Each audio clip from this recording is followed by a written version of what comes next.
अस्सलाम all student, कैसे हैं सब। उम्मीद करती हूँ सब खैरियत से होंगे। आज हम फाइनल टर्म के प्रिपरेशन करने जा रहे हैं, जिसमें हमारा सब्जेक्ट है MTH 201।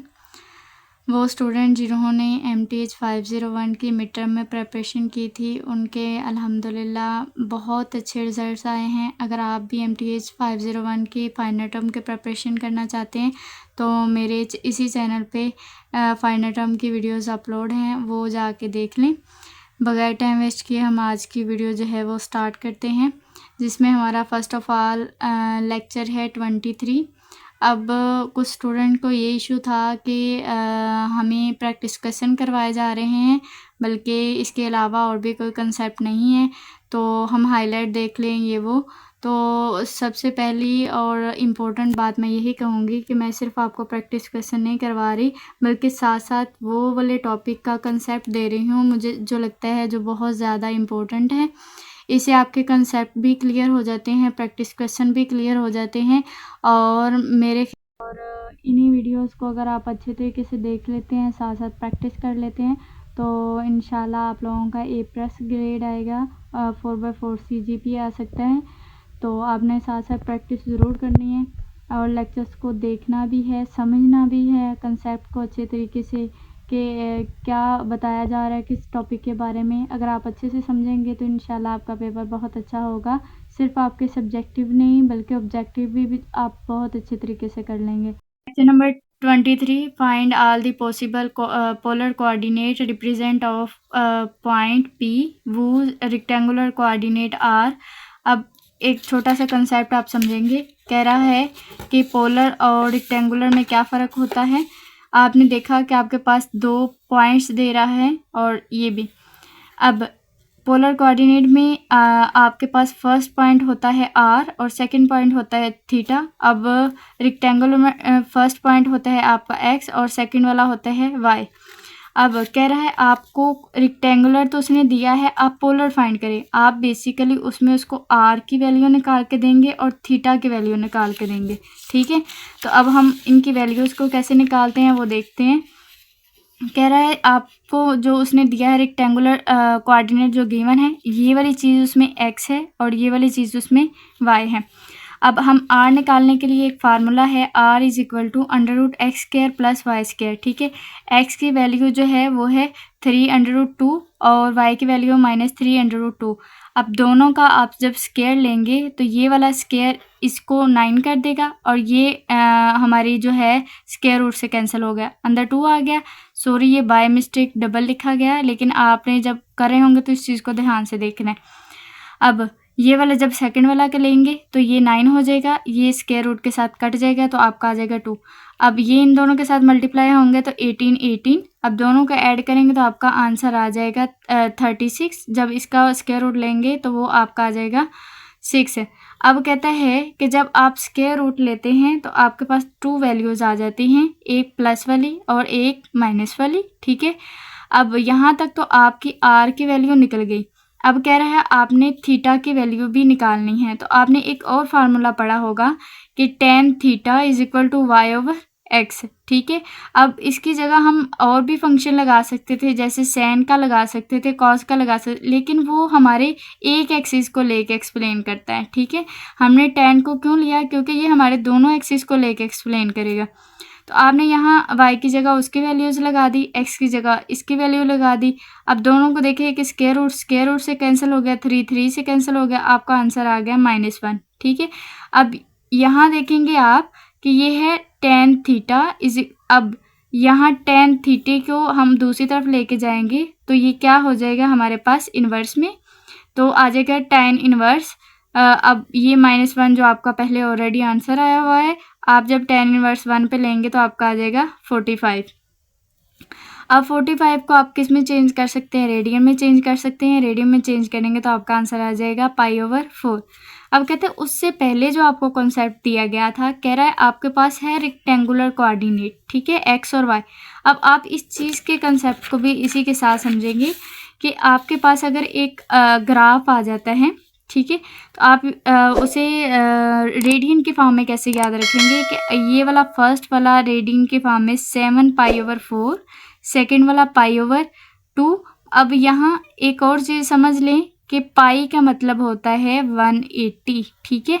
अब ये पता है यहाँ 0 है, यहाँ 90 है। आप दोनों को डिवाइड करके देखें, रेडियन के फॉर्म में इस तरह आएगा। यहाँ 180 है तो इसको हम पाई कंसीडर कर सकते हैं कि ये पाई के इक्वल है। यहाँ 270 है तो आपने ये देख लेना है रेडियन के फॉर्म में खुद भी कन्वर्ट करके, ताकि आपको अच्छे से याद रहे।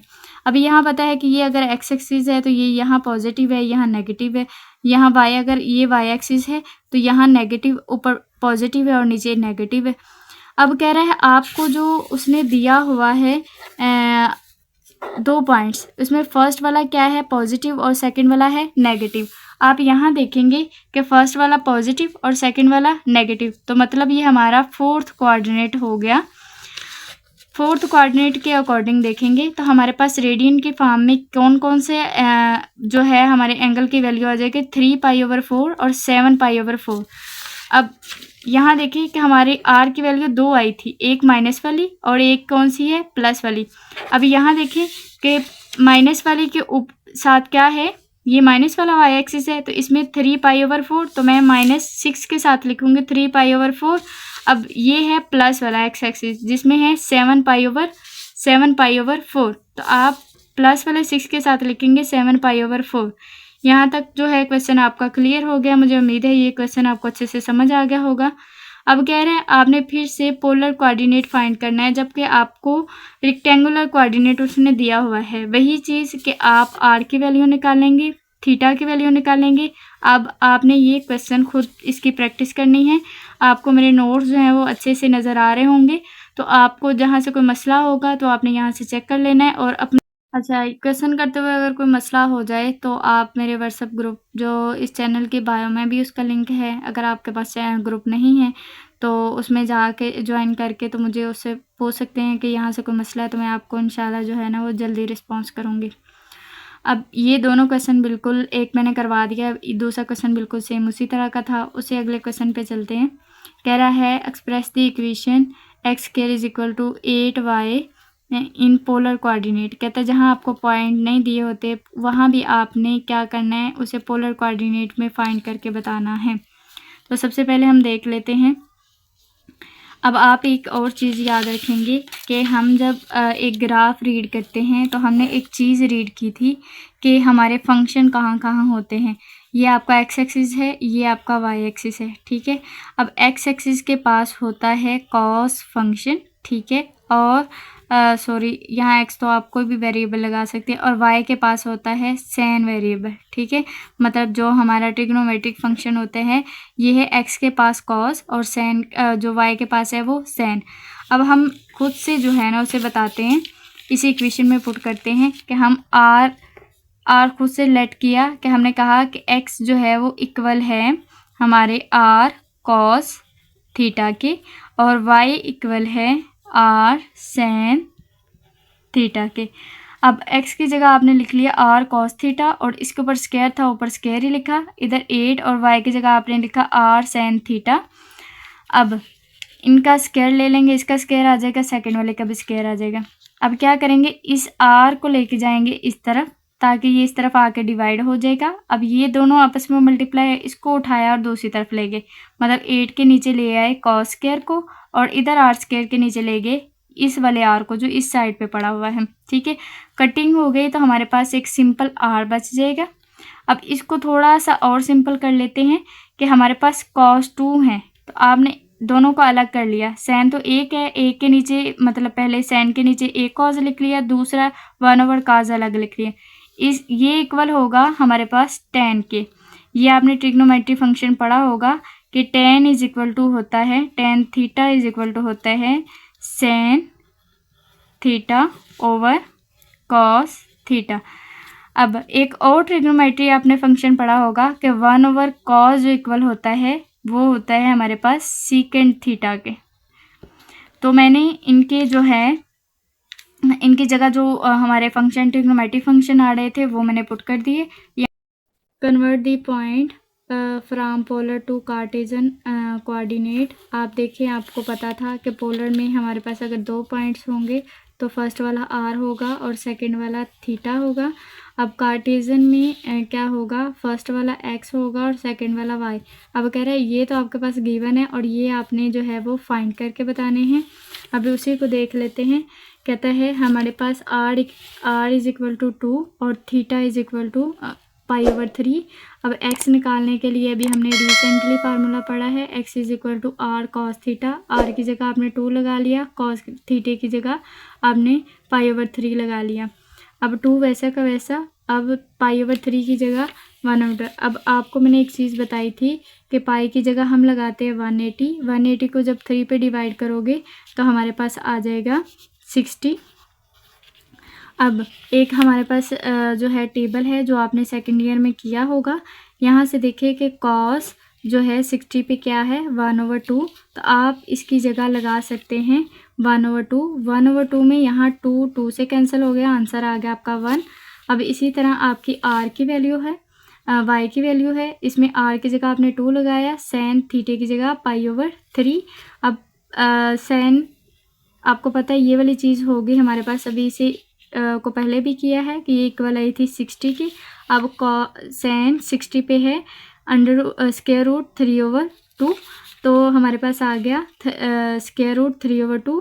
2 से कैंसिल हो गया, आपका आंसर आ गया स्क्वायर रूट 2। अब हमारे पास कार्टेशियन पॉइंट क्या है, ये आपके पास x है और ये y, वही आ गई। x की जगह आपने लिख लिया 1 और स्क्वायर रूट 3 आपने लिख लिया y की जगह। तो आपको कार्टेशियन कोऑर्डिनेट जो है वो भी अच्छे से समझ आ गया होगा। आगे चलते हैं, हमारा लेक्चर नंबर है 24।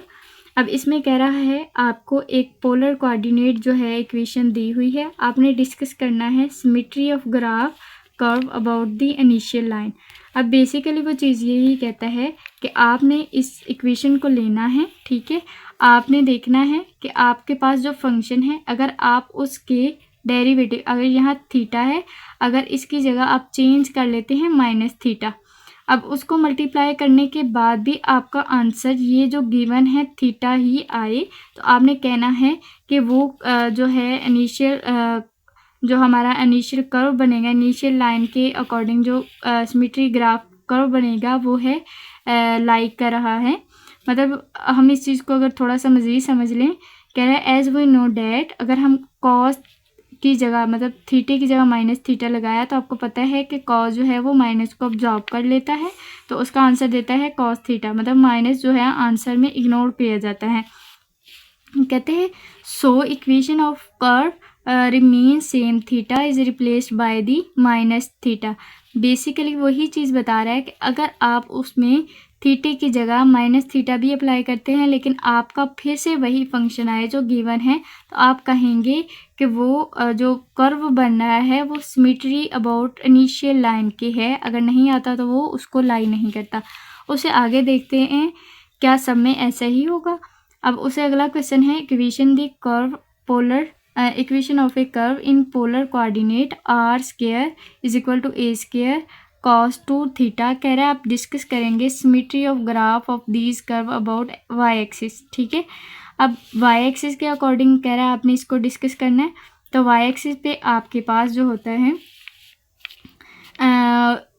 पाई माइनस थीटा होता है, ठीक है। अगर x एक्सिस के अकॉर्डिंग करेंगे तो वो माइनस थीटा आप पुट करेंगे उसके अंदर, ठीक है। अब y एक्सिस के अकॉर्डिंग कह रहा है तो आप उसकी जगह लगाएंगे माइनस पाई माइनस थीटा। अब वही उसी फंक्शन में लगाएंगे जैसे हमने एक प्रीवियस क्वेश्चन किया। अगला क्वेश्चन है equation of a curve in polar coordinate. कह रहा है आपको एक इक्वेशन दी है पोलर कोऑर्डिनेट की, आपने उसमें डिस्कस करना है कि symmetry of graph of these curve about y axis. आपने याद रखना है कि अगर कोई भी आपको इक्वेशन दी गई होती है तो आपके पास है r या 1 प्लस समथिंग आपका एक ट्रिग्नोमेट्री फंक्शन, या तो आपका इस तरह आ जाता है, या फॉर एग्जांपल प्लस में नहीं आता तो आपके पास कोई और चीज़ आ जाती है सैन थीटा, मतलब इसमें प्लस में नहीं आया। तो आपने एक चीज़ याद रखनी है कि आप हमेशा अपने फंक्शन के अंदर ही जो है वो थीटे की जगह रिप्लेसमेंट करेंगे, इसकी जगह कोई और। अगर वो एक्स एक्सिस पे लाइक करा है तो आप थीटे की जगह रिप्लेस करेंगे माइनस थीटे को और देखेंगे आपका आंसर सेम आएगा। तो वो सिमेट्री लाइन को जो है वो सिमेट्री ऑफ ग्राफ कर्व को इनिशियल लाइन पे जो है वो वेरीफाई कर देते हैं। अब अगर फॉर एग्जांपल वाई एक्सिस पे आ जाता है तो वाई एक्सिस का आपने ध्यान रखना है, ये एक्स एक्सिस की बात हो रही थी, यहाँ अगर वाई एक्सिस पे आ जाता है तो वाई एक्सिस पे आप लिखेंगे थीटे की जगह पाई माइनस थीटा। ये वाली चीज़ को अपने फंक्शन के साथ लगे हुए थीटे के अंदर रिप्लेस करके आप उसको हल करेंगे। अगर आपका आंसर सही आ जाता है तो समझिए कि वो सिमेट्री ऑफ ग्राफ कर्व जो है वो लाइक करा है इनिशियल लाइन पे। अगर नहीं आएगी तो आप कहेंगे ये नहीं करा। क्वेश्चन की तरफ देख लेते हैं। कहते हैं हमारे पास जो क्वेश्चन है वो R square is equal to A square cos 2 theta. अब थीटे की जगह मैंने कहा था अगर वाई एक्सिस पे तो आप क्या लिखेंगे, पाई माइनस थीटा। तो अब मैंने क्या किया, पाई माइनस थीटा लगा दिया, ये 2 था बाहर, ये दोनों आपस में मल्टीप्लाई हो जाएंगे, 2 पाई माइनस 2 थीटा। अब एक और फार्मूला जो आप सेकेंड ईयर में मेरे ख्याल में पढ़ा होगा कि अगर हमारे पास अल्फ़ा माइनस बीटा आ जाता है कॉस का, तो इसको जब हम ओपन करते हैं तो आता है cos alpha cos beta plus sine alpha plus sine beta. ठीक है, अब इसी तरह हम इसको खोलेंगे कि आपने क्या लिखा, अल्फ़ा की जगह ये चीज़ अल्फ़ा और ये चीज़ बीटा आप समझ लें, तो आपको आ जाएगा cos 2 pi cos 2 theta plus sine 2 pi और सैन 2 थीटा। ठीक है, अब देखिए आपके पास 2 पाई किसके इक्वल होता है, 180 के। आपने एक चीज़ पढ़ी थी कि हम पाई की जगह 2 पाई, अगर फॉर एग्जांपल 2 पाई आ गए तो आप 2 पाई की जगह लिखते हैं 180। अब 180 के साथ मल्टीप्लाई करेंगे तो आपका आ जाएगा 360। आप देखें कि जो है काज हमारा 360 पे क्या होता है, 1। ठीक है, आपने याद रखना है कॉस जो है वो 360 पे होता है 1, ये आपने कैलकुलेटर से चेक कर लेना। और सैन 2 पाई जो है वो इक्वल होता है वो 0 के, मतलब सैन अगर मैं कहूँ 360 पे होगा 0। ये चीज़ 0 हुई तो ये सारी 0 हो गई। अब ये चीज़ 0 हो गई, ये इसकी जगह 1 आ गया, तो 1 जब 2 थीटा के साथ मल्टीप्लाई होगा तो आंसर हमारा आएगा cos 2 थीटा। अब देखें हमारा जो वैसे फंक्शन था जिसके अंदर हम वैल्यूज़ पुट कर रहे थे वो भी यही था cos 2 थीटा। अब ये भी सेम आ गया तो आप कहेंगे कि ये जो इक्वेशन है हमारे पास वो रिमेन सेम रही अगर हमने थीटे की जगह रिप्लेस किया pi minus theta. Next question भी सेम उसी तरह का है, बस फ़र्क ये आ गया है कि वहाँ हमने पढ़ा है cos 2 थीटा, यहाँ है sin 2 थीटा। आपने क्वेश्चन को ज़रा वही देख लें ध्यान से। आपने ये वाला क्वेश्चन जो है खुद इसकी प्रैक्टिस करनी है, सेम उसी तरह का है। मैंने थोड़ा सा इसको ज़्यादा डीपली सॉल्व कर दिया है ताकि जब आप इसकी प्रैक्टिस करें तो आपको कोई इशू ना हो। आप लेक्चर नंबर 25 कह रहा है, इसमें आप डबल इंटीग्रल पोलर कोऑर्डिनेट है आपके पास, फाइंड करना है उसका area origin bounded by the curve r is equal to 7 cos theta. अब डबल इंटीग्रल का मतलब होता है कि आपने इसकी 2 टाइम्स इंटीग्रेशन लेनी है। कह रहा है उससे पहले एरिया फाइंड करने से पहले आपका वैसे जो ओवरऑल फार्मूला है डबल इंटीग्रल का वो है r डी थीटा। ठीक है, तो आप क्या करेंगे, r की वैल्यू जो है वो आपके पास गिवन है। अब डबल इंटीग्रल के जो आपके पॉइंट्स हैं इंटीग्रेट कहाँ कहाँ लाई कर है उससे वो लगाने के लिए सबसे पहले आपको पता होना चाहिए सर्कल ऑफ रेडियस क्या है। सर्कल ऑफ रेडियस अगर डबल है तो 7 किसके नीचे डिवाइड 7/2 आ जाएगा। अगर मैं सेंटर करूँ तो वो है सेंटर 0 पे। ठीक है, आपके पास दोनों पॉइंट्स आ गए जो आप इंटीग्रेशन पे अप्लाई करेंगे। अब उस चीज़ को देख लेते हैं कि हमारे पास इंटीग्रेशन पे क्या क्या लिखा है। हमने लिखा π/2 माइनस π/2, मतलब एक हमारा जो है वाई एक्सिस के पॉजिटिव पे लाई कर रहा है 90 पे और एक उसी के नेगेटिव पे लाई कर रहा है। अब दूसरा आ गया, दूसरा हमारे पास आ गया 7 cos थीटा ओवर 0, मतलब हमारा जो सेंटर जो था हमारे सर्कल का वो है 7/2 और 0 हमारा फंक्शन और 0 मतलब उसके सेंटर पे r dr over D theta. कहते हैं जब मैंने फर्स्ट टाइम इसे इंटीग्रेट किया तो फर्स्ट टाइम इंटीग्रेट करने के बाद यहाँ थीटा था तो ये क्या हो गया, आपको पता है आर था, सॉरी, तो आर उसमें एक उसमें पावर ऐड हो जाएगी और वही पावर उसके नीचे आके डिवाइड हो जाती है। अगर यहाँ आर था तो जब मैंने इसे इंटीग्रेट किया, पहले 1 था, एक और 1 ऐड किया और नीचे भी वही चीज़ आ जाएगी। तो आप देखेंगे तो आर स्क्वायर ओवर 2 आ जाएगा। अब कह रहा है कि आपने इसमें 2 वैल्यूज़ पुट करनी है, आर की जगह 7 cos थीटा और 2। आपने याद रखना है हमें इसमें वैल्यूज़ कैसे पुट करते हैं।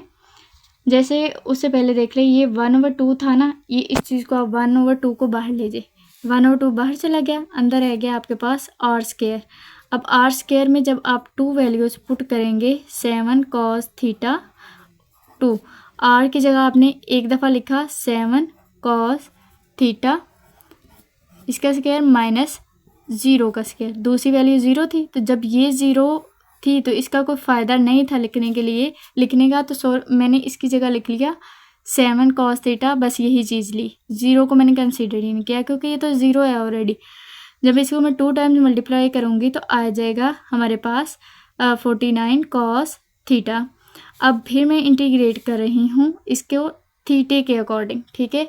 अब पहले मैंने इंटीग्रेट किया था आर के, तो इस वजह से आर के पावर्स ऐड हुई थी। अब हम थीटे के अकॉर्डिंग करेंगे इंटीग्रेट।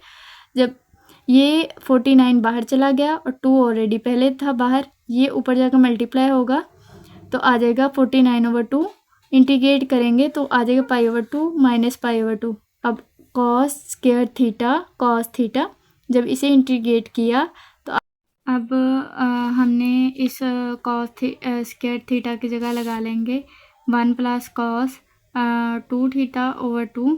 आपने ये वाला लगा लिया। इसके बाद जब आप ये वाला 2 बाहर लेके जाएंगे तो ये 2 से मल्टीप्लाई हो गए 49/2 4 हो जाएगा। अब इसको जब इंटीग्रेट करेंगे थीटे के अकॉर्डिंग तो हमारा इसकी जगह आ जाएगा 0, इसकी जगह आ जाएगा sin 2 थीटा ओवर 2। अब आप इसमें वैल्यूज़ लगाएंगे, एक दफ़ा पुट करेंगे π/2, आपने लिख लिया π/2 और फिर दरमियान में लगाएंगे माइनस और फिर लगाएंगे माइनस π/2। ये माइनस माइनस क्या हो गया, प्लस हो गया। जब आप इसका एलसीएम लेंगे तो आपका आ जाएगा, नीचे आ जाएगा 2, ऊपर दोनों ये ऐड हो जाएंगे, मतलब आपका आ जाएगा, नीचे एलसीएम लिया तो आ गया 2, ऊपर आ गया 1 पाई ये वाला, दूसरा पाई। अब दोनों का ऐड करेंगे तो आ जाएगा 2π/2। अब 2 से कैंसिल हो गया तो आपका आंसर आ गया पाई, तो 49/4 पाई। अब उससे अगले क्वेश्चन पे आ जाते हैं। कह रहा है आपने जो है डबल इंटीग्रल लेना है पोलर कोऑर्डिनेट का, और उसमें इस चीज़ को एवेल्यूएट नहीं करना कि वो डबल इंटीग्रल आप ले रहे हैं। आपने उसे आइडेंटिफाई करना है कि आप इसमें कौन से डबल इंटीग्रल को पुट करेंगे तो आपका आंसर सही आएगा। बेसिकली अगर फर्स्ट क्वेश्चन को देख लेते हैं, फर्स्ट क्वेश्चन में है आपके पास √1 - x² - y²।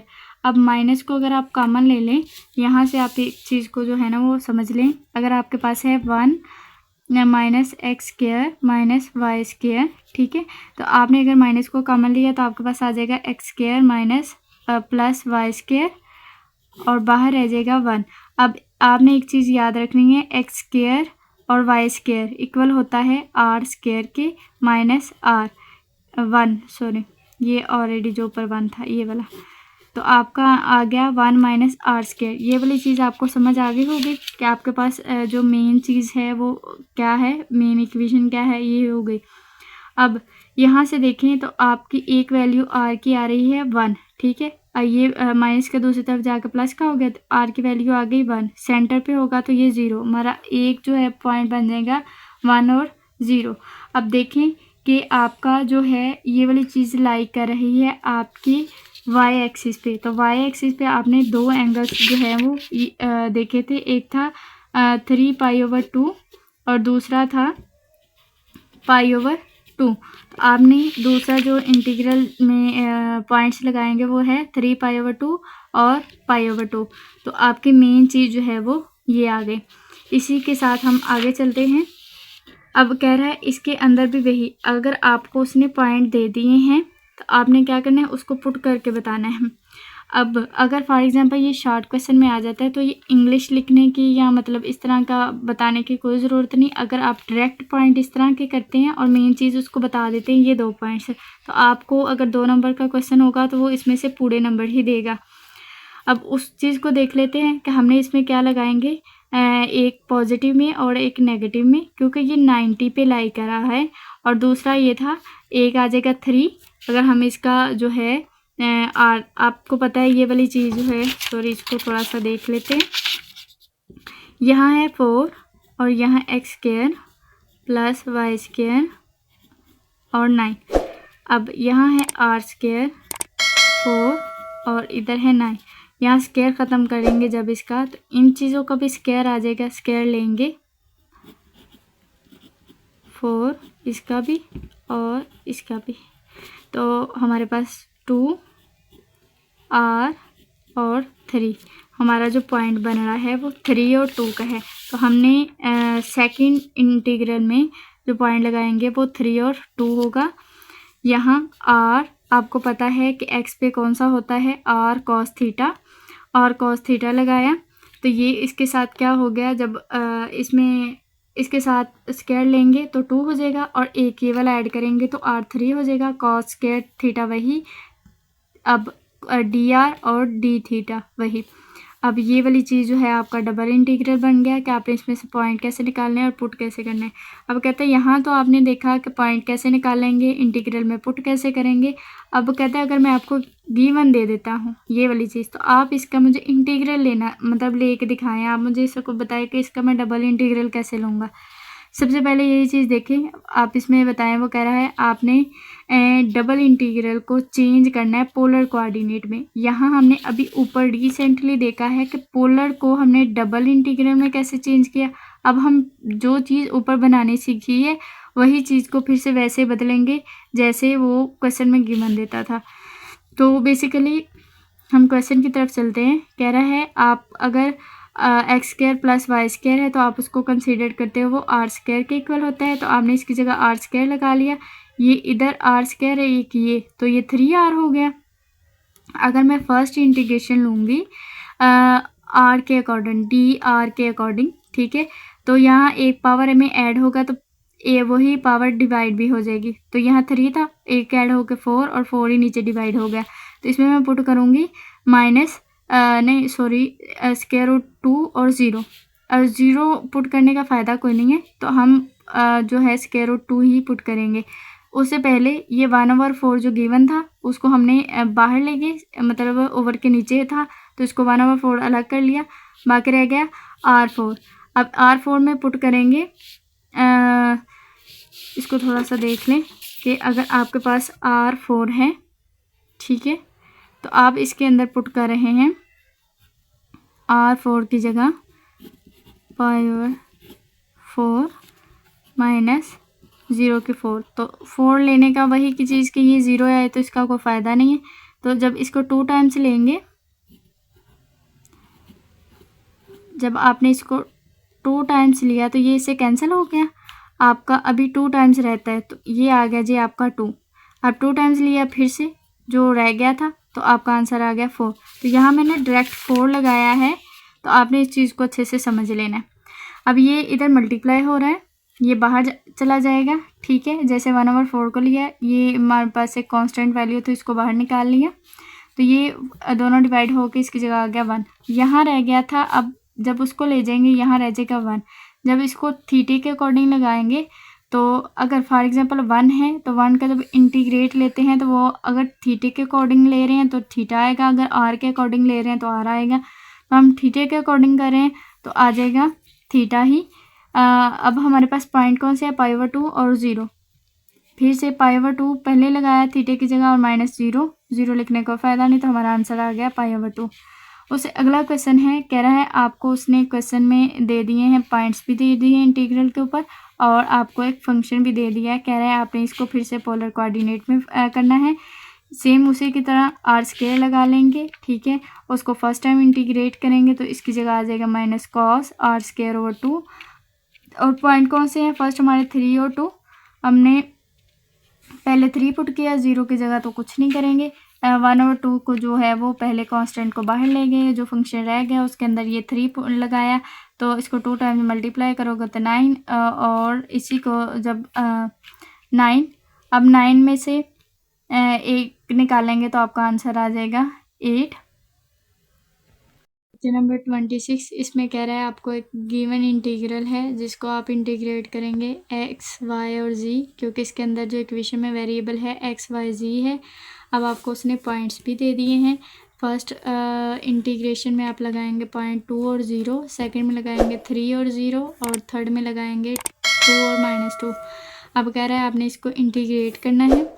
अब इसको उसी क्वेश्चन में गिवन में दिया हुआ है, कह रहा है आपने जो इंटीग्रेशन करनी है with respect two variable z।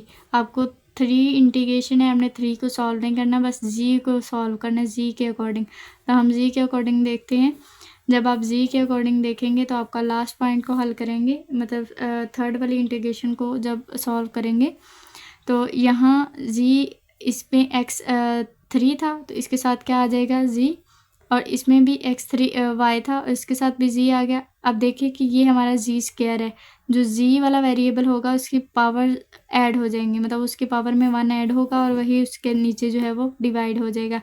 अब कह रहे हैं आपने जहाँ जहाँ z है उसकी जगह आपने एक दफ़ा 2 लगाना है और एक दफ़ा -2 लगाना है। चलें, अब जब हमने इंटीग्रेट कर लिया तो हमारा कह रहा है एक दफ़ा आप इसमें 2 पुट करेंगे z की जगह, एक दफ़ा -2, तो इसमें थोड़ा सा डायरेक्ट कर लिया था, तो इसको ज़रा समझ लीजिएगा कि आपके पास जहाँ z था वहाँ मैंने लगा दिया 2, इधर भी आ गया जहाँ z था इसके साथ भी 2। अब 3 टाइम्स मल्टीप्लाई किया तो 8/3 आ जाएगा माइनस। अब इसकी जगह -2, जब -2 पुट किया तीनों में -2 पुट कर दिया।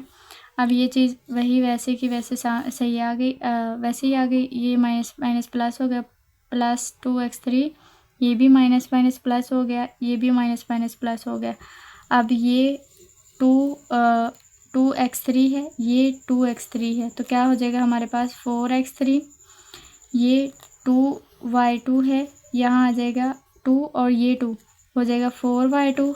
अब अगर हम इनका एलसीएम भी लें तो हमारा आ जाएगा 3, ऊपर वाली पावर्स को ऐड करें तो हमारा आ जाएगा 16। तो हमारी जो फाइनल इक्वेशन बन रही है वो है 4x3 + 4y + 16/3। ये हमने जो वेरिएबल है उसके अकॉर्डिंग जो है इंटीग्रेट कर दिया। उससे आगे आ जाता है एवेल्यूएट द डबल इंटीग्रल।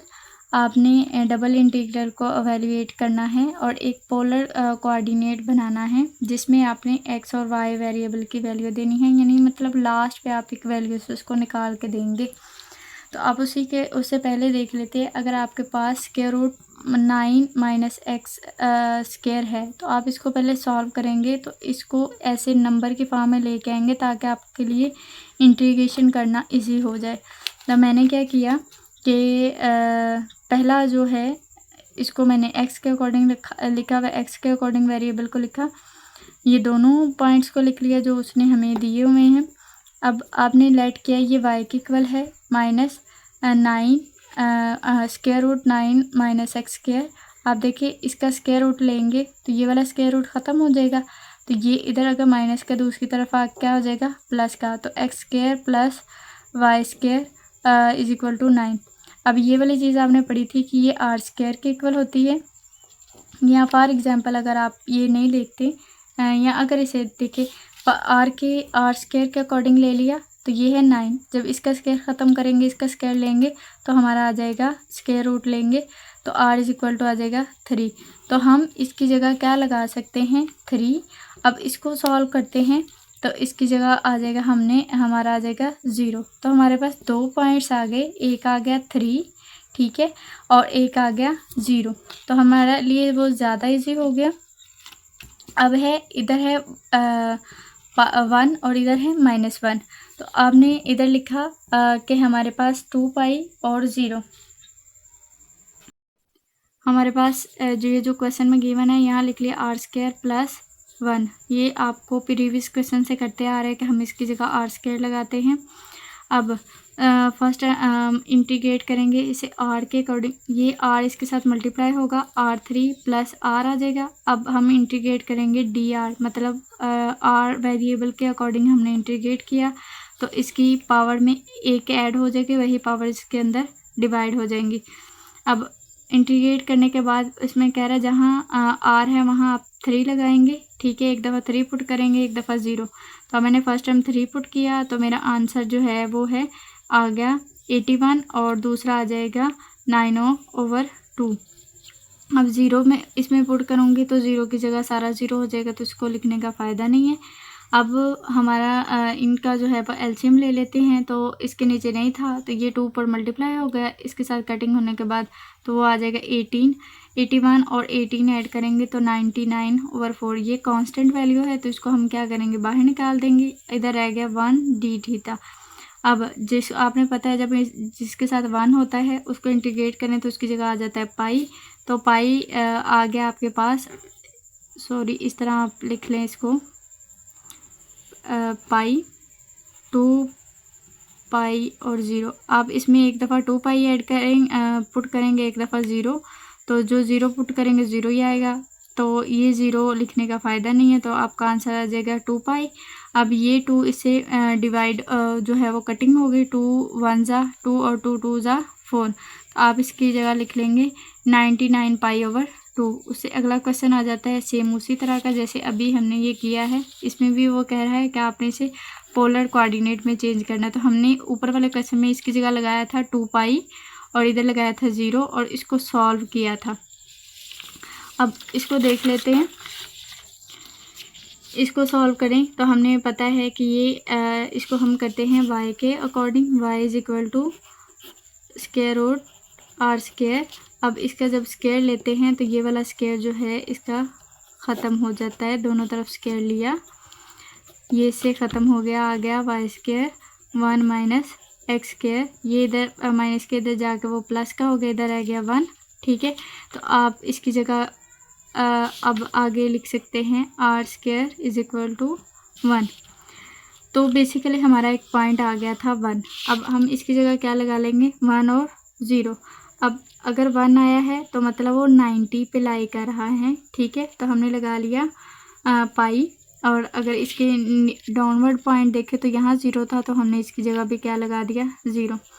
अब क्वेश्चन को देख लें, यहाँ है यहाँ इसकी जगह लगाएंगे r²। जब r² लगाएंगे तो ये इससे कटिंग होके आ जाएगा सिंपल r से मल्टीप्लाई होके क्या आ जाएगा, r²। जब फर्स्ट टाइम इंटीग्रेट करेंगे पावर ऐड होंगी, वही चीज़ डिवाइड होगी। ये कांस्टेंट वैल्यू थी, ये हमने ले ली बाहर। अब इधर रह गया था फर्स्ट मतलब 1 d थीटा। तो आप ये भी चीज़ पढ़ते आ रहे हैं कि इसकी जगह आप थीटा लगाते हैं। जब इसमें थीटा लगाते हैं तो फिर ये 2 चीज़ें पुट होंगी, पाई और 0। पाई और 0, ये चीज़ 0 हो गई तो ये पाई जो है ना वो इस 1 के साथ जाकर मल्टीप्लाई हो गया, तो आपका आंसर आ गया π/3। उसे अगले क्वेश्चन पे आ जाते हैं। अगला क्वेश्चन भी सेम उसी तरह का है। आपने इसकी प्रैक्टिस अब खुद करनी है और अपना आंसर चेक करना है कि आपका आंसर भी वही आ रहा है जो मैंने सॉल्व किया तो आ रहा है।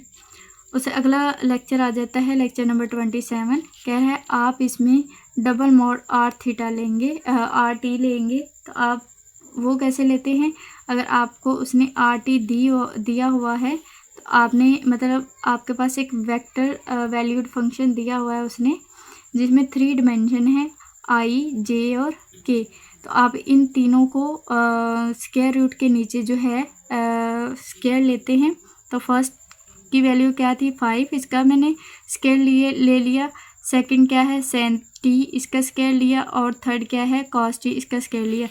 जब मैंने इन दोनों का स्क्वायर लिया तो आपने ये ट्रिग्नोमेट्री में पढ़ते हैं कि ये वाली चीज़ 1 के इक्वल होती है। तो मैंने इस सारे की जगह क्या लगा दिया 1। जब 1 इसमें ऐड होगा तो आंसर आ जाएगा 26, मतलब स्क्वायर रूट ओवर 26। उससे अगला क्वेश्चन आ जाता है वेक्टर वैल्यूड फंक्शन आपको दिया हुआ है, आपने फाइंड करना है rt, ठीक है।